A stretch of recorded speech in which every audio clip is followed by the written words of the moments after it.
Welcome to the only daily podcast focusing on compliance news of the day. Each morning, start your day with a cup of coffee and Tom Fox, the voice of compliance, to hear about 4 of the top compliance, corruption, or leadership stories you will need to start your day. The Daily Compliance News is a production of the Compliance Podcast Network. First, a word from our sponsor.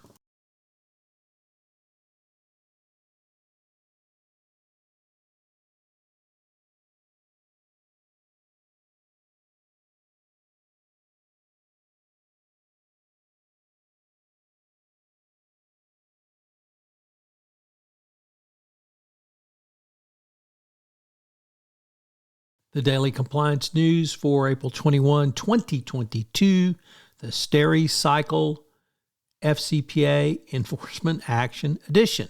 Well, that's a mouthful. And we begin with that story as Stericycle has agreed to pay over $84 million in a coordinated foreign bribery resolution.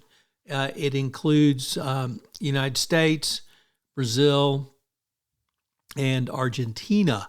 The Stericycle paid bribes in those countries plus Mexico and generated huge profits from 2011 to 2016 from hundreds of bribe payments made to government officials in those 3 countries to obtain and retain business.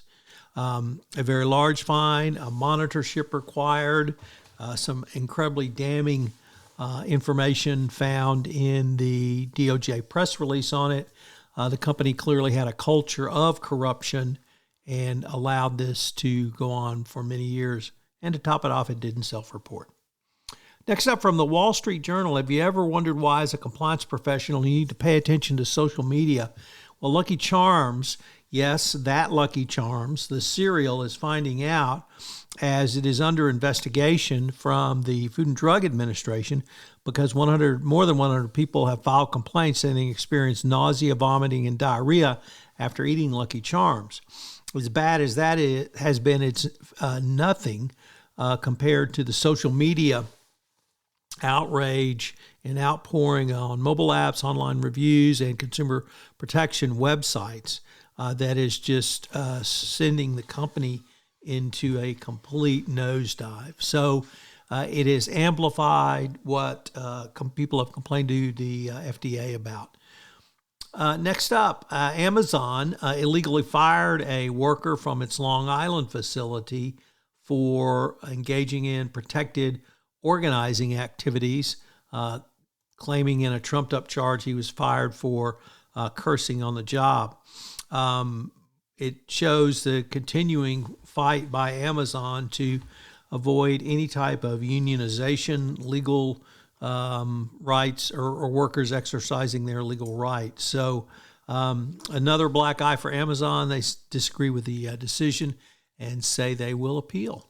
And finally, from the Wall Street Journal, the Financial Action Task Force said it would assess its member countries more frequently to assist them in further tracking and tackling money laundering and combat terrorist financing.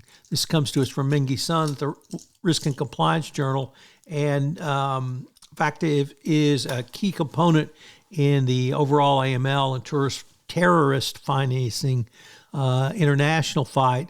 So by assessing their members more often, it will help provide more updated information on this.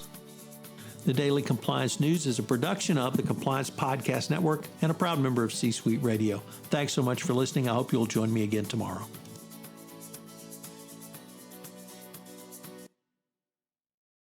This podcast is a part of the C-Suite Radio Network. For more top business podcasts, visit c-suiteradio.com.